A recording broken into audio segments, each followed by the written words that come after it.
पूरी दुनिया में एक ऐसा माहौल है जहां पर वर्ल्ड ऑर्डर तो चेंज हो ही रहा है, साथ ही साथ अलग अलग देशों के जो रिलेशनशिप हैं उसमें बड़ी तेज़ी से बदलाव आ रहे हैं और डिप्लोमेटिक रिलेशंस में भी काफ़ी बदलाव जो दिख रहा है। उसमें भारत ने एक बड़ा यू टर्न लेते हुए उन देशों में शामिल हो गया है, उन बल्कि 85 देशों में शामिल हो गया है जिन्होंने वेस्ट बैंक में इजराइल के एक तरफा कदम को लेकर के उस पर बयान जारी किया है, इजराइल के खिलाफ बयान जारी किया है और उसका उसका जो पार्टनर है उसका उसमें भारत का भी उसमें नाम ऐड हो गया है। और ये इसलिए भी है कि ठीक एक दिन पहले जब ये सारे देश जब ये बयान तैयार कर रहे थे उसमें भारत का नाम नहीं था, भारत ने अपने से दूरी बना ली थी, लेकिन 24 घंटे के अंदर भारत ने अपना स्टैंड चेंज किया और उन देशों में शामिल हो गया जिन लोगों ने इजराइल की आलोचना की है। ये इसलिए भी इम्पॉर्टेंट है कि भारत इजराइल का दोस्त है, इजराइल ने भी हमेशा क्रिटिकल जब कंडीशन होता है तो भारत का साथ देता है, तो नॉर्मली दोनों देश के रिलेशन बड़े अच्छे हैं। इसमें इजराइल की आलोचना करना एक बड़ी बात है और ये यूँ कहिए कि जो डिप्लोमेटिक रिलेशन को जिस तरह से भारत डील कर रहा है पूरी दुनिया में उन देशों के साथ में, वो अपने आप में एक नई कहानी बनती जा रही है, एक नए इशारे की तरफ जा रहा है, एक अलग लेवल पे डिप्लोमेटिक जो रिलेशनशिप जा रहे हैं। संजय, देखा आपने कि भारत को जब भी अभी कुछ दिन पहले ईरान का भी जब साथ देने की बात आई, अमेरिका के खिलाफ जाके ईरान के समर्थन में भी भारत खड़ा होता है। अगर बात आती है कि इजराइल के किसी कदम की अगर बुराई करने की आलोचना करने की ज़रूरत है तो भारत वहाँ भी खड़ा हो गया। वहाँ पर जो तमाम जो देश थे 85 देशों में, वो उसमें अरब लीग्स हैं, यूरोपियन यूनियंस हैं, जो क्वाड के मेंबर जापान और ऑस्ट्रेलिया जैसे देश भी हैं, अमेरिका उसमें नहीं है क्योंकि अमेरिका हमेशा इजराइल का साथ देता रहा है। ये एक बड़ा ही शिफ्ट होता है। इसमें एक चीज तो बड़ा साफ हो गया कि जो गलत कर रहा है, जहां भी जो तरफा कदम हो रहा है, जैसे अमेरिका अपनी मनमानी करता है, इजराइल भी अगर मनमानी करता है, तो भारत के कदम बड़े साफ हैं कि भारत उसका साथ नहीं देगा। नहीं, बिल्कुल, देखिए यही होना चाहिए और ऐसा करने पर एक आपका अंतर्राष्ट्रीय समुदाय का जो एक विश्वास आपके ऊपर होता है वो जमता है कि ये देश सही के लिए सही है, गलत के लिए गलत है और इसके लिए अपने रिश्तों को भी जो है वो उस तरह से नहीं करता है, पोषित नहीं करता है, तो रिश्तों के परे जाकर भी अपने फैसले लेता है। और ये बात सही है कि देखिए वेस्ट बैंक का जो पूरा मामला है पिछले साल से ही काफ़ी ज़्यादा चर्चा में है। यूरोपीय यूनियन, दुनिया के तमाम देश ये मांग कर रहे हैं कि अब उसको आप एक अलग देश के तौर पे मान्यता दे दो और इजराइल वो मान्यता नहीं दे रहा है। ये तो चलिए एक बात है, इसको लेकर पिछले साल भी बहुत ढेर सारे अभियान चले, सारी चीज़ें हुई, लेकिन स्टेटस वही है कि इजराइल ने वेस्ट बैंक को अभी तक एक देश की मान्यता नहीं दी है, स्वायत्तता नहीं दी है। अब दूसरी बात ये आ रही है, आप तो उस इलाके वेस्ट बैंक के गए हैं, आपने देखा होगा कि वो 5,000 करीब 5,500 वर्ग किलोमीटर का पूरा इलाका है और उस इलाके में इजराइल ने 60% इलाके उसके रास्ते बंद हैं। इस तरह से उसने कर लिया है कि पूरा का पूरा देश पंगु बना रहता है और 60% इलाका इजराइल के कब्जे में है। अब दूसरा क्या है, 60% कब्जा करने के बाद भी आप वहाँ का जो उनके अपने लोगों की जो ज़मीनें थी उनको भी आप एक कानून ला करके अपने कब्जे में लेने जा रहे हो और इसको लेकर के बहुत बड़ा विरोध हो रहा है। वही जो विरोध है उसी में 85 देशों ने अपने साइन किए हैं और जब भारत इस पर साइन नहीं कर रहा था क्योंकि उसकी डेडलाइन को एक ही दिन बचे थे, तो लोगों ने पूरी दुनिया में बड़ी हैरानी भी जाहिर की जा रही थी कि भारत आखिर ऐसा क्यों कर रहा है। खुद हमारा जो ईरान में हमारे जो राजदूत हैं उन्होंने भी इस पर अफसोस जाहिर किया था। लेकिन आप देखिए कि ये 18 तारीख को एक दिन बाद भारत ने अचानक इस पर साइन किया है और अचानक साइन करने के बाद भारत ने एक तरह से कह दिया है कि वो सही को सही मानता है, गलत को गलत मानता है और ये भारत का बहुत अच्छा कदम है। और ये अमेरिका के लिए भी बहुत बड़ा ये झटका इसलिए भी है कि कम से कम वेस्ट बैंक के मुद्दे पर, जो इजराइल के साथ देने के मुद्दे पर अमेरिका अलग थलग पड़ गया। क्यों?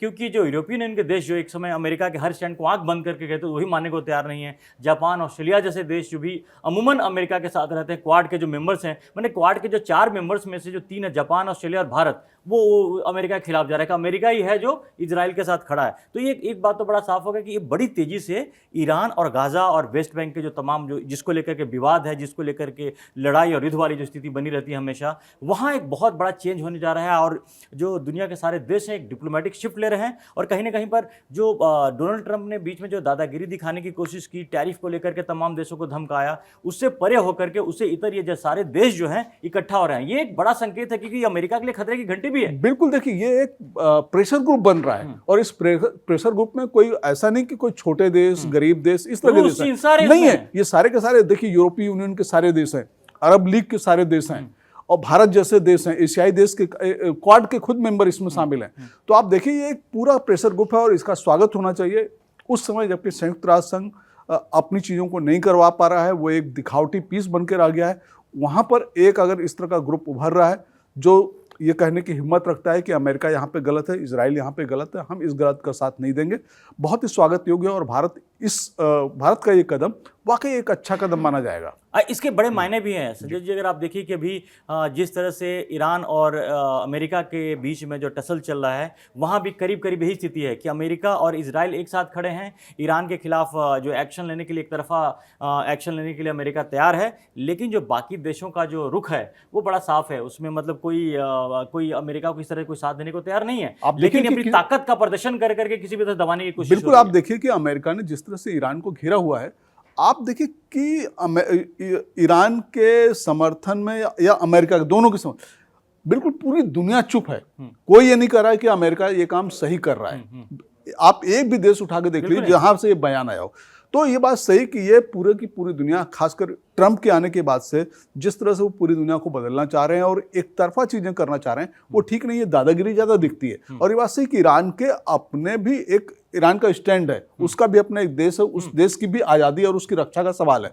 तो सारी चीज़ें आप इजराइल के हिसाब से नहीं करेंगे कि इजराइल ये चाहता है तो ये होगा, इजराइल ये नहीं चाहता तो ये नहीं होगा। बाकी का भी ध्यान रखिए। और कहीं ना कहीं अमेरिका की इस पर नज़र होगी। अगर वेस्ट बैंक के मुद्दे को लेकर के 85 देश अगर अमेरिका और इजराइल से अलग स्टैंड रखते हैं, तो आने वाले दिनों में ये भी हो सकता है कि ईरान को लेकर के भी, ईरान के मुद्दे पर भी ये तमाम देश हैं अमेरिका के और इजराइल के खिलाफ जाएं। क्योंकि देखिए मसला ये नहीं है कि आप करना क्या चाह रहे हो। अब ईरान के परमाणु कार्यक्रम की अगर बात हो, देखिए खामनेई की जो कट्टरपंथ को लेके पूरी दुनिया में उसका वो है। भारत भी इस चीज़ को, ईरान भारत का दोस्त है, लेकिन कट्टरपंथ के पक्ष में कोई नहीं होता। अगर ईरान में लोगों को दबाया जा रहा है या उनके साथ अगर उनको इस्लाम वो भी गलत है, वो भी गलत है, इसको भी हमने कभी वो नहीं कहा। लेकिन किसी संप्रभु देश के अंदर में अगर आप इस तरह से घुस करके दादागिरी करें और अपने टर्म्स कंडीशन उनके वो करें, तो ये तो बड़ा गलत है। आज ईरान है, कल कोई और होगा। बिल्कुल वही है। देखिए, अब सीधी सी बात है कि नहीं, अगर इजराइल को ईरान से खतरा है, ठीक है, मानते हैं खतरा, लेकिन इसका मतलब ये नहीं कि सारी की सारी दुनिया इजराइल के फायदे के हिसाब से चलेगी, कि इजराइल का फायदा जिसमें है उसमें एक बड़ी महाशक्ति उसके साथ आगे खड़ी जाएगी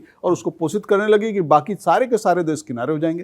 तो मुझको लगता है इसमें बीच का रास्ता निकालना चाहिए। धमकाने वाली चीज़ है कि अगर अमेरिका पूरी चारों तरफ से उसको घेर रहा है, ईरान की भी अपनी समस्याएं और दिक्कतें उसको सुनना चाहिए।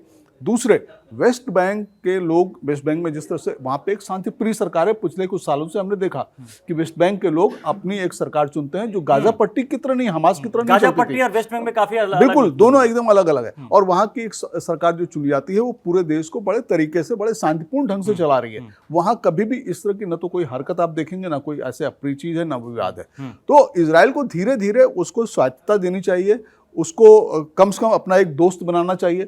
इसके उलट इजराइल ये कर रहा है कि उसके संसद में उसकी ज़मीन को हड़पने के लिए या उस पर और कंट्रोल करने के लिए नियम कायदे कानून वो ला रहे हैं। तो ये शायद ठीक नहीं है और इससे इजराइल की अपनी मंशा भी जाहिर होती है कि वो उसकी खुद की मंशा भी ठीक नहीं है। हाँ, और इस मुद्दे पे अमेरिका भी चुप है। इजराइल अगर कोई भी अगर एक तरफा कदम उठाता है तो अमेरिका भी एक तरह से चुप होकर के भी या खुलकर भी इजराइल का ही साथ देता है। तो ये इसकी जो आग है, और अब देखने में जिस तरह से अभी, चूंकि बार बार हम ईरान की बात भी कर रहे हैं, अमेरिका की बात भी कर रहे हैं, और डिप्लोमेटिक स्तर पर ये एक बात तो कुछ भी कम से कम एक साल में, अगर पिछले एक साल में आप देखें तो जो डिप्लोमेटिक स्तर पर भी और या किसी भी स्तर पर कह लें, जो डोनाल्ड ट्रंप की जो पॉलिसी रही है, अमेरिका काफ़ी कमज़ोर हुआ है और लगातार अमेरिका की जो हैसियत है वो पूरी दुनिया में वो कम होती जा रही है। उसके सारे के सारे दोस्त उसका साथ छोड़ चुके हैं। मतलब आप ये मानिए, ठीक है, वो अब कोई भी ट्रंप पर और इस अमेरिका पे विश्वास नहीं कर रहा, भरोसा नहीं कर रहा है। उनको लग रहा है कि ट्रंप कभी भी कुछ कर देंगे, कभी भी कुछ ट्राइफ लगा देंगे, कोई बात कह देंगे। अब वो भरोसा टूट रहा है। नाटो में भी भरोसा टूट गया है, क्वाड में भी भरोसा टूट गया है,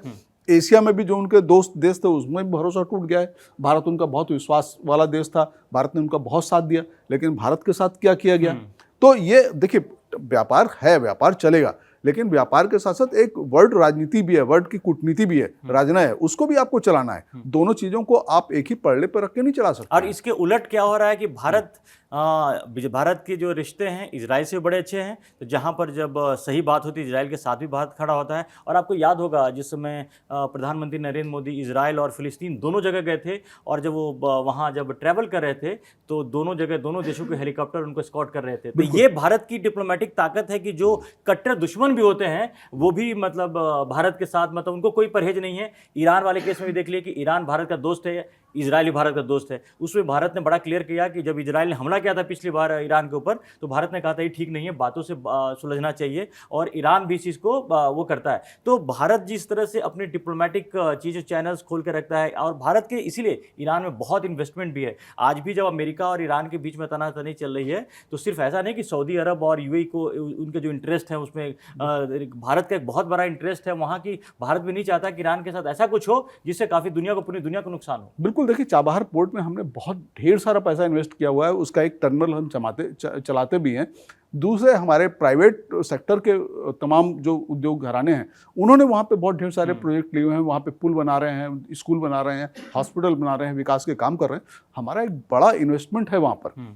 तो जाहिर सी बात है, लेकिन ये बात सही कि भारत ने हमेशा हर देश को, चाहे वो ईरान हो या इजराइल हो, उसमें ये बताने की कोशिश की है कि देखिए इन मुद्दों पर तो हम आपके साथ हैं, इन मुद्दों पर नहीं है, और हमारा अपना हित भी है, एक हमको उसको भी देखना स्टैंड है। हाँ। और ये एक संकेत है इजराइल के लिए भी, सिर्फ इजराइल के नहीं, अमेरिका के लिए भारत के तरफ बहुत बड़ा संकेत है कि अगर कोई गलत डिसीजन लेकर के अगर वो भारत का साथ लेना चाहेगा तो भारत उसके साथ बिल्कुल भी खड़ा नहीं रहेगा।